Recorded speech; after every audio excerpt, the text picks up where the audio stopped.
All right, Monday fun day here, down to a Final Four. We're getting ready for the end of the regular season in the NBA, the NHL.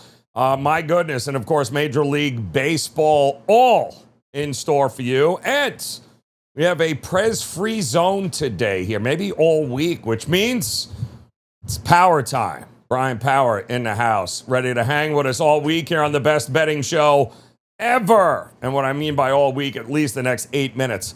It's always a pleasure to see you, BP. Even most people watching this know that's not true either. But it is. No, honestly, it's always a pleasure seeing you here as we get ready to say, I can't believe it, goodbye to March.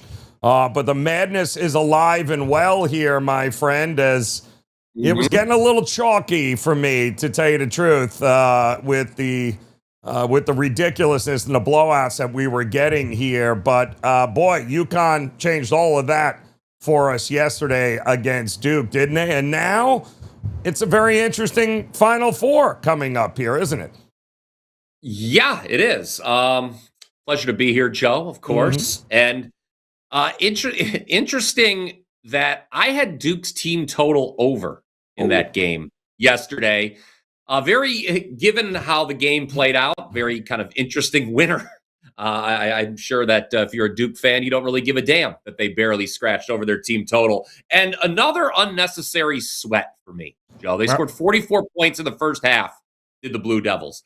And the team total, I got it at 69.5. I'm thinking to myself, what are the chances that this Duke team's only going to put up 25 points in the next second half, or in the second half? Well, with 2 minutes left, they only scored 25 points. And I'm like, and guess what? A team that had played with fire all tournament long, they trailed Siena by double digits. It was a close game with TCU 75% of the way through before Jamie Dixon got a ridiculous technical foul for protesting a bad call. And then they trailed St. John's by double digits as well.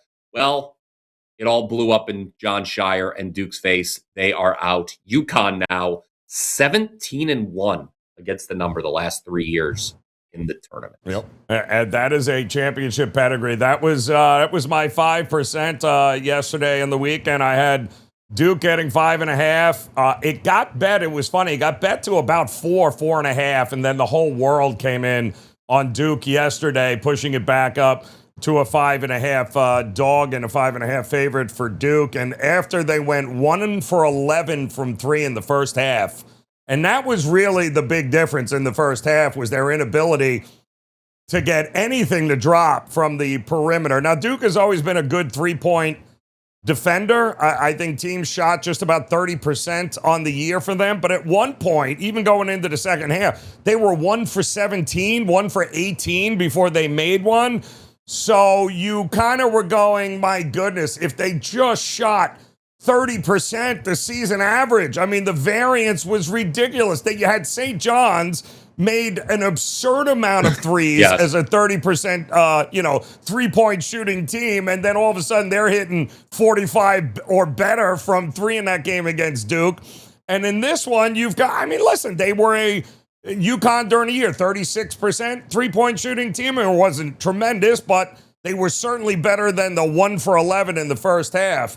So they honestly had to come back from dominating everything else, BP. They dominated. They didn't turn the ball over to Duke, right? Like we saw other teams didn't turn over. We saw the turnover issue with Duke into the St. John's with the pressure. St. John's couldn't finish. UConn is a national champ. UConn has a championship pedigree, and you know what? That mattered there. And Caravan, to me, maybe might have been the unsung guy. A lot of guys would have just panicked and chucked that ball up when he was given that at the end. And instead, he gave it back to a wide open Mullen to get it, which was, I thought that's when experience matters in college basketball. Didn't look panicked at all, UConn, in the second half. And I think that's the difference. Yeah, I mean, look, you're never dead. I mean, how many times have we seen in these games, Joe, the second half going wildly different from the first? Unfortunately, I had a loser on Saturday with a Purdue team that was beating Arizona 7. You're getting more than 2 possessions, and you think, okay, we can stay within the number. So, it's funny you brought up the 3-point variance with St. John's in that game on Friday. I had the Johnnies against Duke, and I felt a little queasy going into the game because they were the proverbial public dog. Yep. St. John's was, but it's funny how you were talking about how you were feeling during that game. If we could only hit a three, we can get back inside this number maybe with UConn. Well, Yep. I'm watching St. John's and Duke, and I'm watching St. John's melt down the stretch, and I'm saying to myself, they shot so well from three. There's no way we can't cover. They shot beyond my wildest dreams from three. We have to stay within this number, and they fortunately did. But yeah, Duke, look, they kept saying during that St. John's telecast, this is a team, Duke, that including the St. John's game, they were 6-0, Duke was, in games where they trailed by double digits. Joe, as you know, you've watched enough basketball. Falling behind double digits is not generally a good recipe for winning games. So I know there's a lot of people in Duke land who are going to say, oh, we're so unlucky the way we lost that game against UConn. Oh, the North Carolina game in the regular season. Remember, they led like 99% of that game, except until the game-winning three. Yep. It works both ways. Duke was a team that, yes, they blew big leads in some of their losses, but they also had a lot of comeback wins. And they did. One more stat for you, Joe. I had given this out on the morning wager last week. We had never, ever had back-to-back tournaments where at least 3 number 1 seeds made the Final Four. Yeah. Of course, last year, all 4 made it. Yep. It looked like, when Duke was up big at the half yesterday, it looked like history was going to be made. We were going to get 3 this year. But nope, that trend still holds. And just 2 number 1 seeds. And I guess we probably should talk about that game since it's going to get a lot of discussion over the next 6 days. Michigan and Arizona. Yep. What I guess everyone is going to say, Joe, is the true national championship game on Saturday. I can tell there is one thing that stands out to me in this Final Four, and that is the makeup of these teams are all very similar. And what I mean by that is there are more 6'11" and 7-footers on these 4 teams. These teams are huge. And the fact that, Nate Oates even brought up Charles Bediako as a reason as to why they couldn't compete with Michigan, I thought was hilarious. But you look at these are the biggest teams I can remember in a very long time heading to the Final Four. The difference obviously is going to be some of them, Michigan shoots the 3 much better than Arizona does. Arizona's not a 3-point shooting team. They're into dominating inside the paint and at the rim. Michigan's pretty good at defending inside of that, and they have just as much size as Arizona. So I think that's going to be fascinating. And listen, Illinois is a team, too, with all that size. They're not going to let you get your own rebounds, but at the same time, did it look like UConn was intimidated at all from the physicality? Like, no. These 4 teams, I think they're a lot closer than the market is setting them up to be. The market is making it seem as if whoever wins this Michigan-Arizona game is your national champion. I don't think so, because to me, there's not a whole lot separating these 4 teams. Yeah, and that's going to be said a lot over the next. Yep. I'm with you. Like, I'm very interested to see where the market is at, where it opens on Sunday after these 2 national semifinals are over, because like I said before I threw it to you, we're going to have now 5-6 days where we keep hearing Michigan, Arizona is the real national championship. And when that viewpoint just a Rolling Stone gathering moss, if you will, Joe, everyone's going to say that. The market's going to respond accordingly, and there could potentially be some value on the underdog next Monday, whomever that may be, Illinois or UConn. I want to go back to something you said about the size of these teams. I think, it's sort of, people I think with the 3-point shot, everyone sort of forgot that size can matter as well. And, rim protection, that's huge, right? Obviously, there's so much variance involved in 3-point shooting. I always joke, if we knew what the 3-point variance was going to be ahead of time, we'd all be millionaires. But the one thing you can't control with size is rim protection. Yes. And Michigan and Arizona both do that exceptionally well. They make it hard. Teams that penetrate. We saw Arkansas, who had been feasting for about a month, getting to the inside, could do nothing against Arizona. And then Arkansas, being inept defensively, didn't help their case either. But I think these teams with size, that matters, man, because you have rim protection. In modern basketball, teams are going to take they want to either get close to the rim, they want to get layups or dunks, and threes. No, no one's taking mid-range jumpers anymore. No. Although Illinois is pretty good at it. I mean, Illinois is actually a pretty good team, too, with that. Purdue was very good, but Purdue just, they fell apart in the second half. Shocker that a Matt Painter and Rick Barnes team can't make it past the Elite Eight. Mm-hmm. What a absolute shocker there. But it is going to be a fantastic Final Four, I think, and I do believe there's a couple of teams undervalued, maybe a couple of teams overvalued. We'll talk about that coming up in the predictive markets. I do want to mention also Major League Baseball full weekend in the books here, BP. And I'm sorry, I think it's going to go down as maybe one of the greatest. And we don't get a lot of rule changes in Major League Baseball because nobody lives in the rearview mirror better than Major League Baseball does. Oh, the purists and, that's how we've always done it. That whole crew there, like, I can't do it. Could you imagine if Babe Ruth had an ABS? The ABS system might be the greatest thing ever to happen in Major League Baseball because if you watch the reaction just on Saturday's game alone with the Red Sox and the Reds, and that home plate umpire got 6 calls overturned, and the Red Sox, in the meantime, blew through their challengers early in the game and then couldn't challenge when they needed to at the end of the game. It adds a whole new layer of intrigue to the game here. And more importantly, it doesn't take forever. We know the answer right away and get the goddamn call right. That's all that matters. That's all we care about. But you would have thought they were playing a playoff game with how the crowd was going ballistic every time the home plate umpire got overturned in favor of a Reds hitter. It was hilarious. I'm like, give me more of this. Baseball nailed it with this. Yes, I concur. And the funny thing was, it's also confirming something we already believed, that C.B. Buckner, who was the umpire in question, Joe, stinks.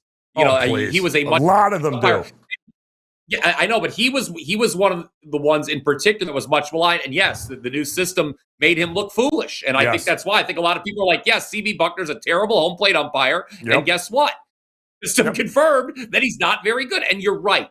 At the end of the day, I get that human error is a part of sports, but at the end of the day, we want the calls to be right. Nobody wants games, any sport. No one wants anything to be determined by, bad officiating, bad umpiring. Yep. So yes, I'm all for it. And it doesn't take a lot of time. We just want these calls to be right. Zeno, again, he always says, I think everything should be reviewable. Now, I think, there needs to be some constraints we don't want, but no, I'm all for it. I think there's a strategy now in play. Again, didn't work out for Cora.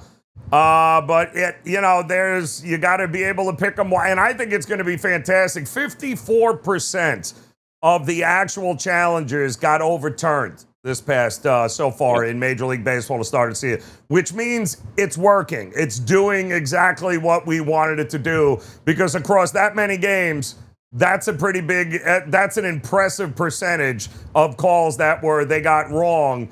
And, a couple of inches here or there, but the reality is it changes the dynamic of the game and makes it real interesting to watch how this all happens moving forward. But I love that. Hopefully, this makes the umpires better in the long run after getting turned on. Like, maybe this helps Buckner get, his strike zone be a little bit better. But my goodness, I mean, 5 for 5 in 2 innings was hilarious to watch. Did you see? They had the stats. There was a huge split between old umpires and young umpires who were getting calls overturned. Like, it really skewed to the older umpires, which, we don't want to be an show here on the best betting show ever, but I don't know, but there could be a sort of don't let the door hit your ass on the way out to some of these older umpires. That could be a result of this, that some of these guys don't get to hang around forever if you're missing, if you're getting half your calls wrong in the game, or at least 5.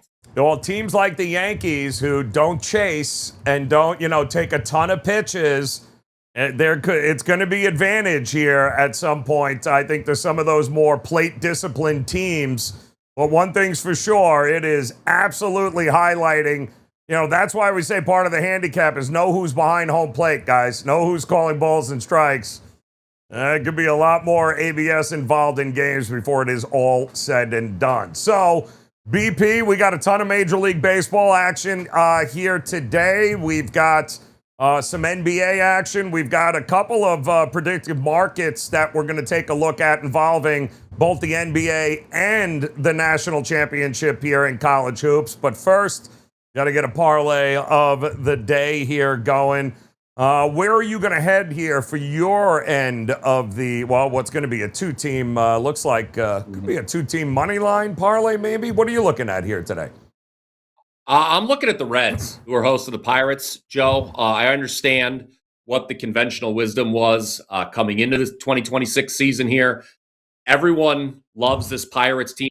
They're going to take a big step forward, possibly make the playoffs. You and I talked, I believe it was last Monday when I was on the program, you and I said maybe it was time to pump the brakes on that. It is still the Pirates after all. Meanwhile, everyone likes the Reds, who did wind up getting that last wild card spot last fall, if you recall. They were a kind of a consensus under team coming into the year, right? A lot of people thought they were going to finish with a losing record. Well, one weekend in the books, Pirates 1-2, Reds 2-1. I like the Reds in the opener mainly because of who is on the mound. Chase Burns. This is a very highly touted prospect. He was the number 2 pick in the 2024 draft. If you remember, he was, there were a lot of these highly touted prospects that seemed to be called up all at once, Joe, in the second half last year of the season. Burns did struggle with his command, but this is a guy who averaged nearly 14 strikeouts per 9 innings. And if you look at FIP versus ERA, I think FIP is a far more predictive metric than ERA is. His FIP was really good, Burns, last year, 2.65. So I think Burns, who did not get a win in his 13 appearances, 8 starts last year, is in line for a strong start tonight. I know the Pirates' offense has improved, but how much is it improved? We shall see. And I like Burns. I prefer him to Ashcroft, who's starting for Pittsburgh. So Reds, -130 on the money line. That'll be my half of the parlay of the day. And I would not mind even, Joe, sprinkling a little bit on Burns +220 to get a win tonight, to record a win. Oh, I kind of like that there, BP. All right. So, and by the way, crazy. What is it? Salvatore Stewart? Is it? Is that his name? Salvatore Stewart. The kid might hit 400 with the way he went this weekend. The guy is an absolute stud, and he doesn't have the great baseball body either. But the kid is an absolute monster at the plate here. So the future pretty bright there for your Reds. Now, there are some teams that have some serious issues, especially in the bullpen. And Tampa Bay was one of those teams this weekend. Between them and the Cardinals, I don't know what bullpen was worse, but the amount of runs that we got in that game, that series between the Rays and the Cardinals was hilarious. Now Tampa's got to take this disheveled bullpen on the road to take on the Milwaukee Brewers, who already showed us this past week they got no problem beating up awful pitching, and that's what we got from the White Sox here. Something tells me we're going to get a ton of runs in this Tampa and Milwaukee game here tonight. I believe the young guy, Martinez, is going of all teams there, and Kyle Harrison going for their prospective teams. Either way, I thought 8 was too low. 8.5's probably starting to pop up in the marketplace right now. Can't try. Cash doesn't know what to do with that bullpen of Tampa. They usually don't figure it out until we get to May anyway. But the way the Brewers are swinging the bat, there is no reason for me to think they can't put up 6 runs themselves in this game. I think this goes flying over the total. So I'll go with the over tonight with Tampa and the Brewers there, BP. Brewers always a team that that bettors doubt coming into the year. And they always seem to defy laws of regression and defy the preseason baseline. So, Milwaukee. They're going to be. I think Tampa Bay will figure it out too. I don't know what Tampa Bay's ceiling is in that division. The AL East is obviously so tough. Yeah. I bet Tampa Bay over their win total. I think they could still get there. I mean, but Well, they can't. I mean, Griffin Jacks blew a couple of saves this past weekend. I mean, they got a couple of guys that are just, and they got used a lot in that series. So something tells me, yeah, we might be taking one for the team here tonight, these starting pitchers. But I still think runs, because I believe the Tampa offense more than capable of scoring some runs in that ballpark as well. So give me the over in that. Also, guys, make sure you hit the like, hit the subscribe button. Make sure you become part of the WagerTalk TV family here. BP also has a show with our good friend Mark Zinno there during the week that you can catch on the YouTube channel there. How is the morning wager going these days there, BP? Going swimmingly. You can catch it. And, we give you a choice. You can watch it here on the WagerTalk YouTube channel, or you can watch it on the Picks and Parlays YouTube channel. Please subscribe to both if you would be so inclined. That way, you will not miss any of the content on both of those YouTube channels. But yes, the Monday's morning wager has already been posted every Monday through Friday. Zeno and I giving you 3 free plays. So free plays. I love that. All right. Before we get into the rundowns and some business here, let's talk about these predictive markets, because they are on fire right now, BP. And let's start with the national championship game first. You and I were talking, now that, of course, we have an understanding of who the Final Four teams are, as you can see. This is an interesting market because the national champion, Arizona and Michigan, awkward, play one another. So one of those two teams is not going to advance. But Illinois and UConn, obviously underpriced as far as I'm concerned. I had mentioned I don't think there's a lot separating these 4 teams. But from a price perspective, I mean, I'm looking at let's just say 35 cents for Michigan and Arizona to win the national championship. Well, whoever wins that game, to me, they're going to be the favorite. And I've got it somewhere between the 60 to 65, 66 cent mark, that just by being in the final game, they're going to come close to doubling what their price is right now. And I think we can say the same thing for Illinois and UConn. I mean, UConn at 14 cents right now, just by beating Illinois and getting into the national championship. I think that 14 cents turns into 40 cents tomorrow there, BP, as soon as the game is over. So, again, the thing about the predictive markets is we don't need this to go to fruition. I don't need these teams to actually win. It would be great if you wanted to hold on to it, but I'm all about the options. Being able to cash out, buying in low, and selling when all of a sudden, UConn, I get in at 14, they beat Illinois, and now all of a sudden they're a 45-cent team to win the national championship. I'll take that quick turnaround profit any day. Because, again, I still think Illinois and UConn have every opportunity to win this national championship. And the pricing is basically telling you, it's Arizona and Michigan, whoever gets out. I mean, whoever wins that, BP, we're going to wake up, they're going to be a 65-cent, 60-cent team to win the national championship.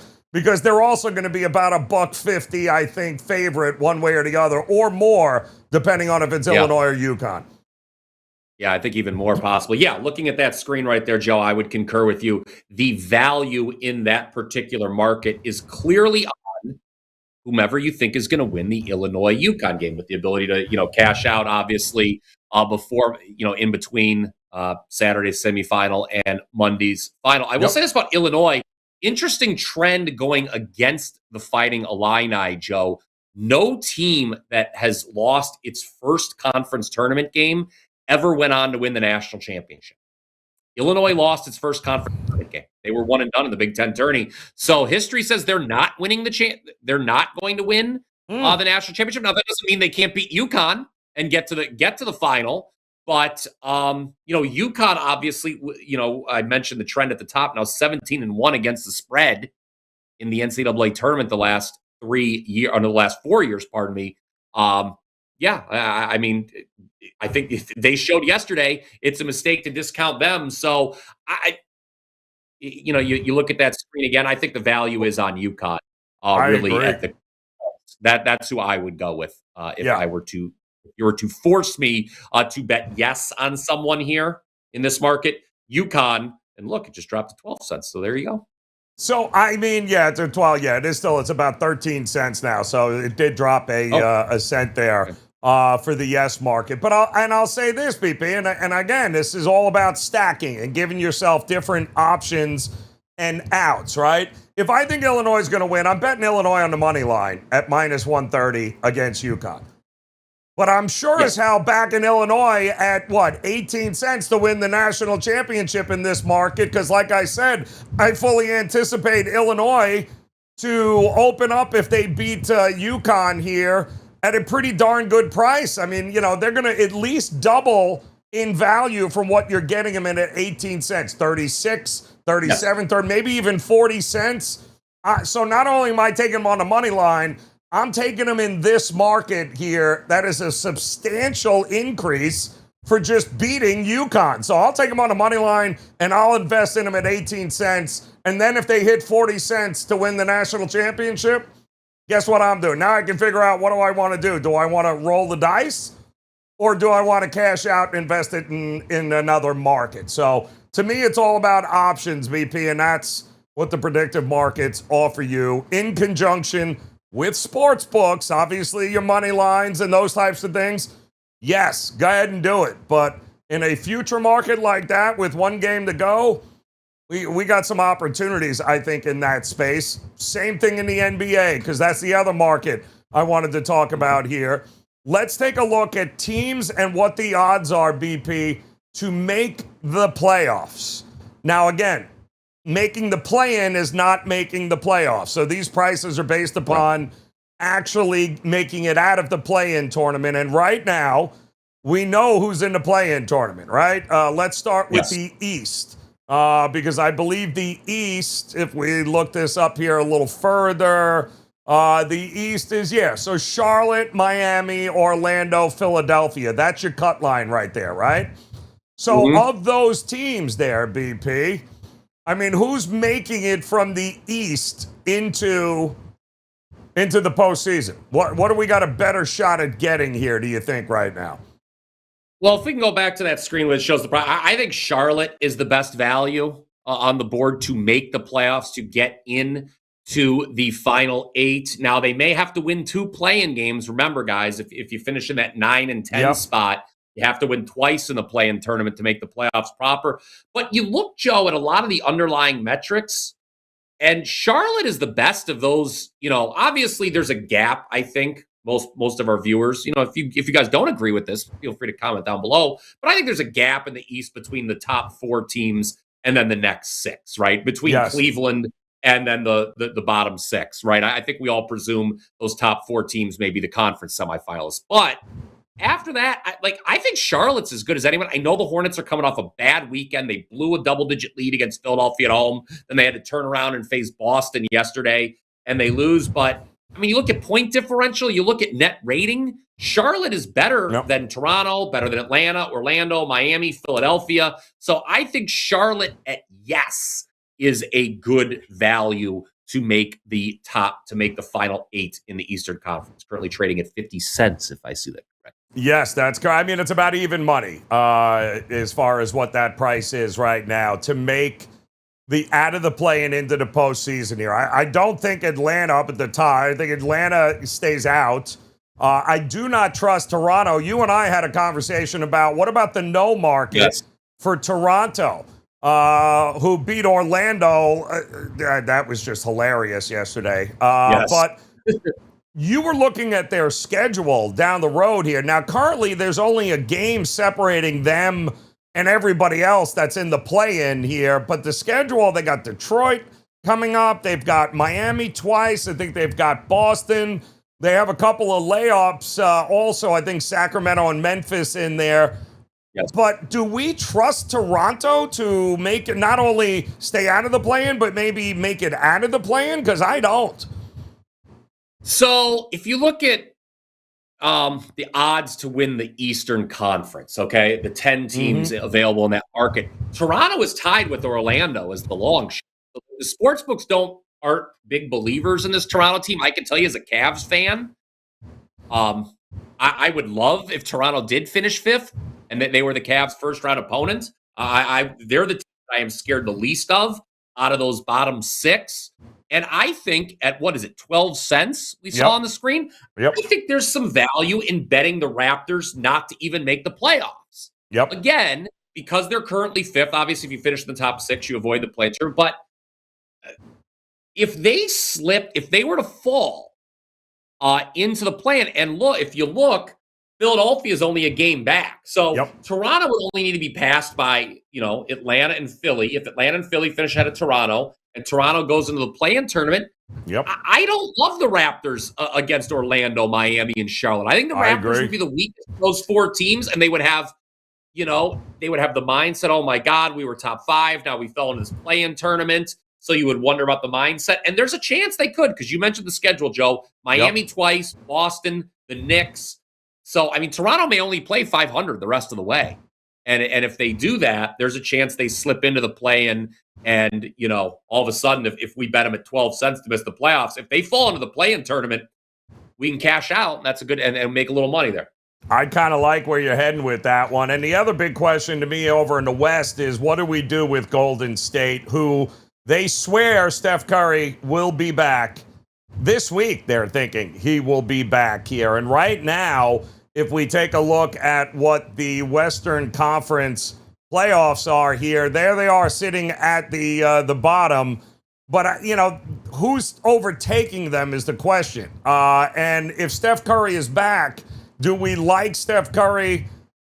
Memphis is not catching them, right? So we know Memphis is not in it. So it's just a matter of whether or not you think Golden State's going to make it out of the play-in game with Porzingis now apparently somewhat healthy and Steph Curry. Now, he is that kind of game changer. So is there any value in, because nobody, it looks like, from the market perspective, thinks Golden State, a 25-cent chance right now is what they're pricing them at to make out of the play-in into the postseason. If Steph Curry's playing, all bets are off as far as I'm concerned. So here's the deal. Unlike the East, we know who the top 6 are going to be in the West, and we pretty much know who the 4 play-in teams are going to be. I would be surprised if Phoenix made a run and caught the top 6. So you're taking a look. It's a situation where you have it right now. Phoenix would play the Clippers. Winner gets the 7 seed, and then the loser would face the Golden State Portland winner. I got to be honest with you. So I don't think Portland is not winning 2 in the play-in tournament. I would be shocked by that. I would too. I know we were writing off Golden State before the show, but the more I think about it, just looking at the price, Golden State needing to just win once. Yep. If you okay, I would think, obviously with a healthy Curry, I would like them to beat Portland. And then you're talking about a situation where they would then just need to beat either Phoenix or the Clippers. Yep. I think Golden State, yes, 25 cents. I think there actually is some value there. Because if they beat Portland, obviously that price is going to shoot way up. That's kind of what I'm thinking, at 25 cents. And again, all indications are they're trying to get him back out here this week, back out onto the court. And if that's the case, I'm with you. A shot at them winning and getting in, a couple of times here out of the play-in, I think there's value at 25 cents, but he's got to be in. Obviously, he's got to be in. And I don't trust Orlando or Miami. I'm having a hard time with that one, but I do trust the Clippers. I do think the Clippers could be 1 and in here. I think this new revamped Clippers team is a winner. I think they're very dangerous, and I think at this point they are going to be the 7 seed? It's kind of hard to believe that that's the case, but I'm pretty sure that that's what we'd be looking at here, right? Yeah, it'd be the way the standings are now, and I don't think Portland or Golden State overtakes the Clippers here in the final week. Certainly not Golden State. They have a 3-game advantage there. Portland at 1.5, I guess, is still in play. Let's just, for argument's sake, the Clippers finish in the top 8. Yes, they would just need to win 1 play. They would need to beat Phoenix to get the 7. And the Clippers are a lot like Charlotte over in the East, Joe, where it was obviously a bad start to the season, but the Clippers, if you go back, they were 10 games under 500 in early January. Now they're 3 games over. They've played much better than a team that the average team that's in the 8th position in its conference. They're 13. That's what, 26, and they're 26 and 13 over their last 39 games. The Clippers. It's a different team with Mathurin health, with a Kawhi, with Mathurin. Now Darius Garland is out. This is a different Clipper team. I still think they can catch Phoenix for that number 7 spot, and they would host then. And they would host. Exactly correct. And then anytime you have in a one-off situation, Kawhi Leonard, I'm in. And right now the Clippers, they're chalky at 72 cents here, but that means if the Clippers are in, are we 100% convinced Phoenix is in? Are we that convinced?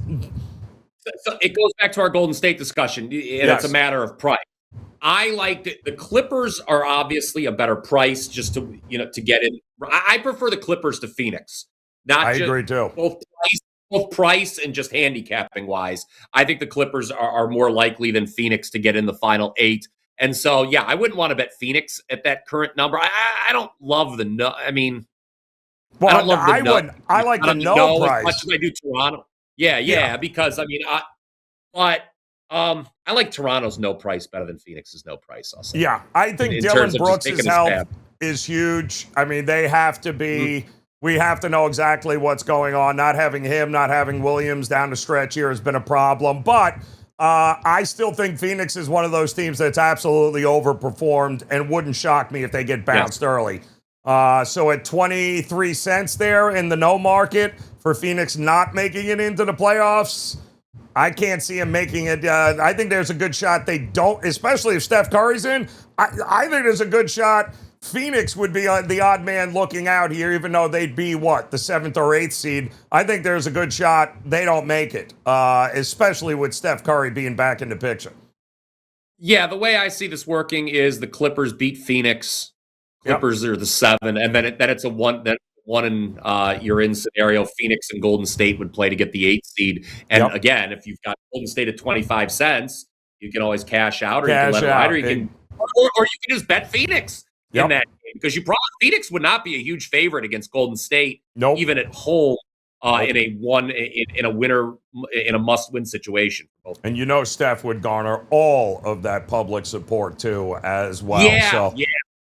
Phoenix would be a short favorite at home in that situation for sure. Yep. Good stuff there. And that is what makes these predictive markets so much fun. Make sure you guys hit the like button, subscribe button.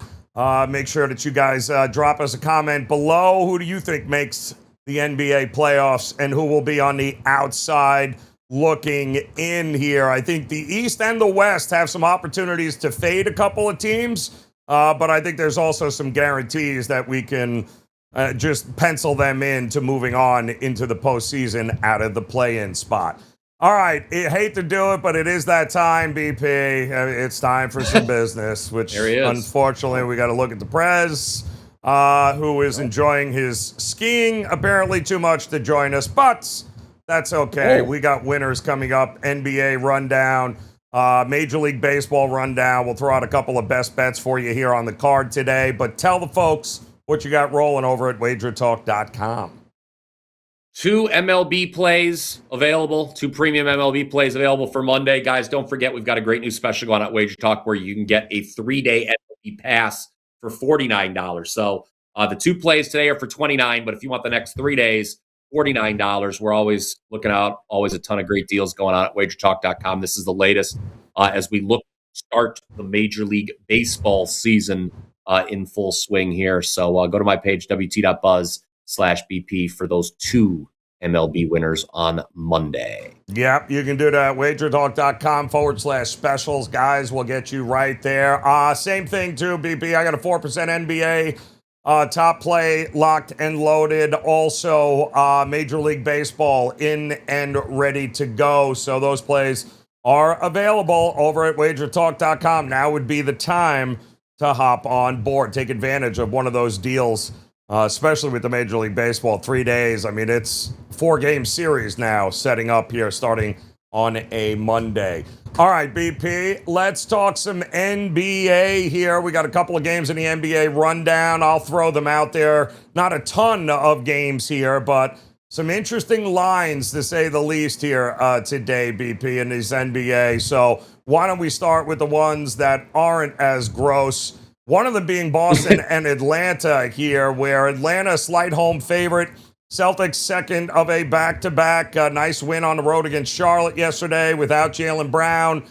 They are sort of locked into that number 2 spot with Detroit against Detroit. I am not sure why they would not rest a Tatum, or Brown's apparently got some sort of Achilles calf injury.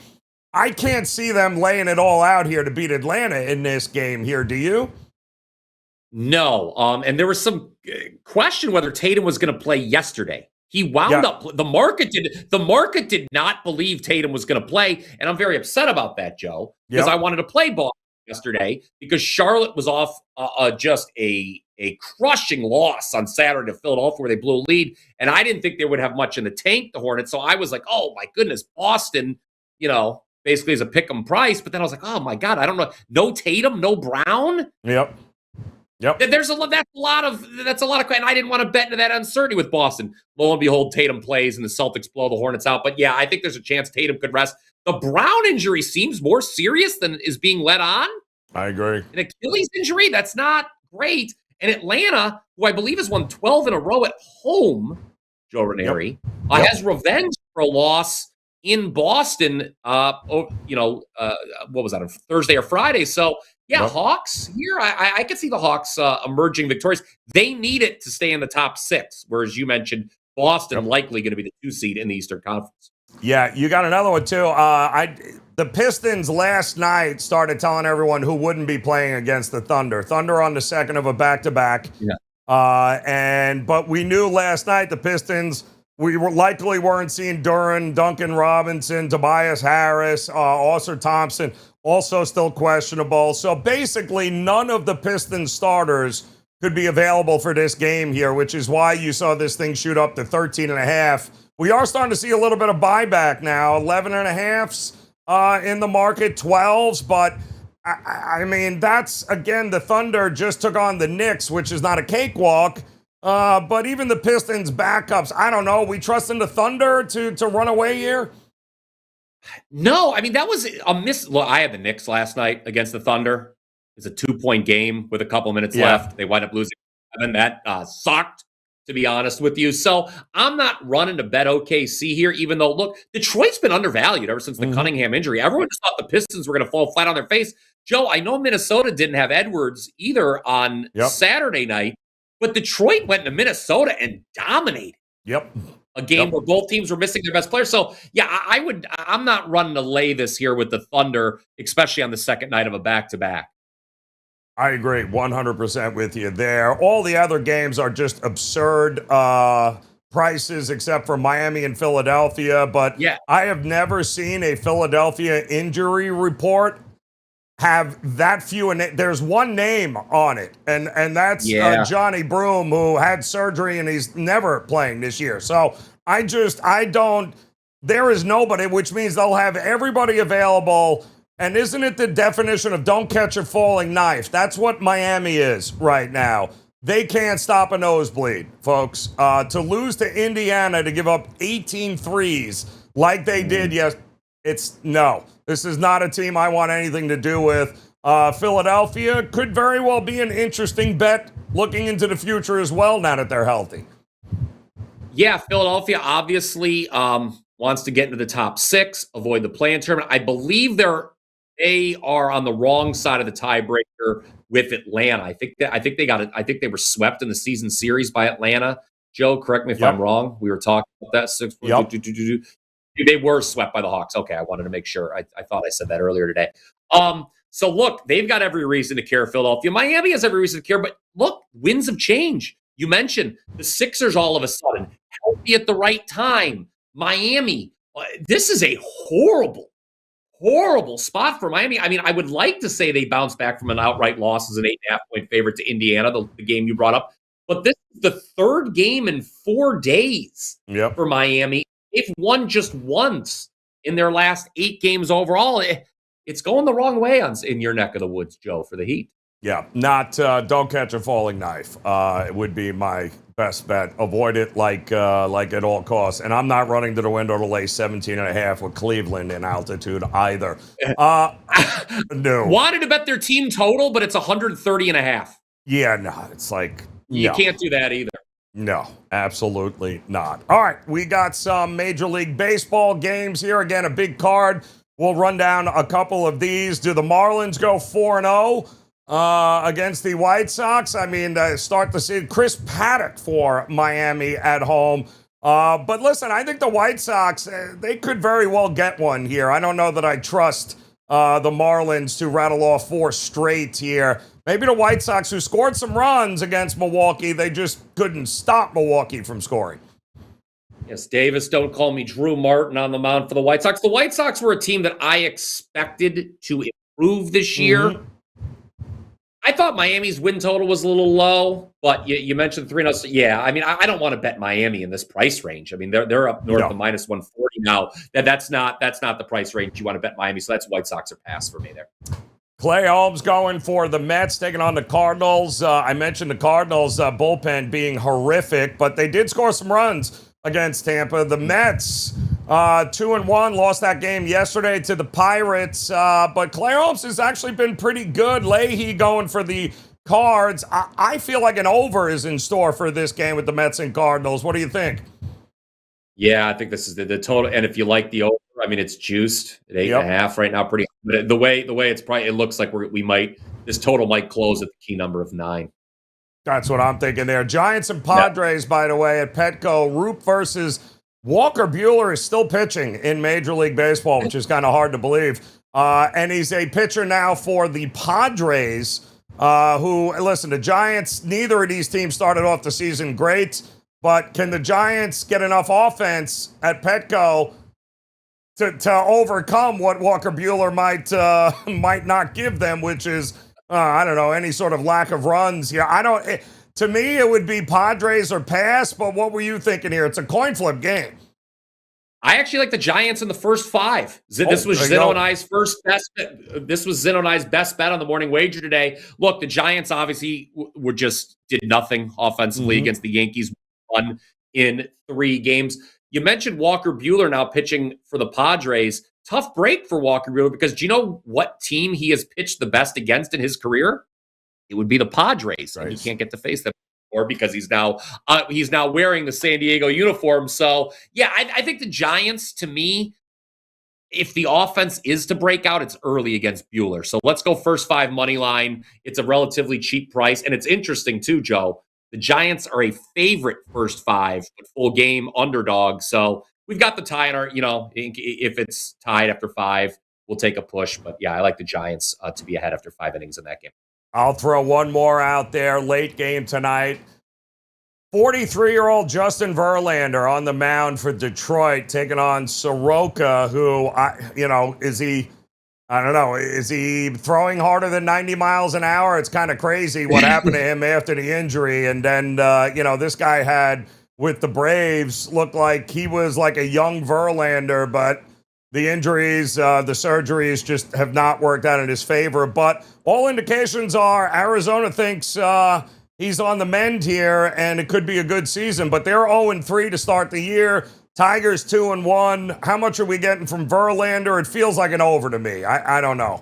Yeah, I don't want to bet on either starter. Is what it boils down to. So, what you're going to have here, it's which starter's going to blow up, and then it goes into the hands of the respective bullpens.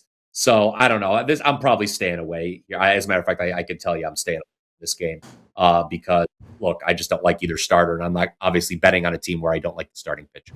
I agree with you. Yep. All right, and one final one here for best bets tonight, guys. Whoops, don't mean to put that one on there. You don't know how that happened. Let me give you some best bets here tonight, guys. I got one Major League Baseball one, and I'll throw one out there for you in the NBA. It's Sunday Night Baseball, which means it is time to fade those teams that have to travel, no less, after a Sunday night game. and that would mean the Guardians on the road taking on the Dodgers here tonight. Messick versus Sasaki for the Dodgers. I'm not laying the run and a half. I don't like laying run and a halves with home teams since they only get up at 8, but I'll lay it in the first 5, given the fact that I know they're going to bat at least in the bottom of the 5th inning here. It feels this is a tough spot for the Guardians here. I think Dodgers jump out early and often here on the Guardians, who, well, didn't score very much last night either. No, and their 2 losses to Seattle, they didn't do anything offensively. Look, if Chase DeLauder's not hitting home runs, I don't love this Guardians lineup at all this year. So that's not a bad look there, Joe. No, I like that one. I'll give you one final one here in the association. I'm going to go to that Atlanta and Celtics game. I think this total has gotten a little too low here. They just played a couple of days ago. 109 to 102, I believe, was that score. But, you know, that was a whole lot of Celtics effort on a defensive side. Nobody sat out. I just don't see the Celtics. Quaid, I believe, is also possibly sitting this one out. I could see Atlanta at home pushing pace here a little bit, getting some points on this board. I think up and over with the Hawks and the Celtics. I think everyone thinks Celtics automatic under. I think they're going to be missing some pieces here tonight, so I don't mind the over in this spot, BP. Yeah, and that's the way the market's going as well. So, I would co-sign that as well. But I think I lean maybe Atlanta's team total over. If we think, if the Hawks are to win this, back to our earlier discussion, if the Hawks are to prevail here, chances are they don't do so by not scoring a ton. So, team total here on the Hawks is sitting at 111.5. Damn. I think they can get there. Love it. There you go, guys. We got some best bets for you, and that'll do it on this Monday edition of the best betting show ever. Prez, I don't know where he's going to be, guys. I'll have to figure it out there myself, but I know I'll be here. Art DeCesar be here. Maybe you catch BP here again as well, as we've got plenty going on this week as we get ready for the Final Four, Major League Baseball, and, of course, the end to tanking. And sooner rather than later there. So go check it out, guys. Take advantage of the offer there for 3 days, all access, triple play, $49. BP at his page, mine at mine. And make sure you come back and join us again tomorrow for another edition of the best betting show ever. BP, be well, brother. We'll see you again.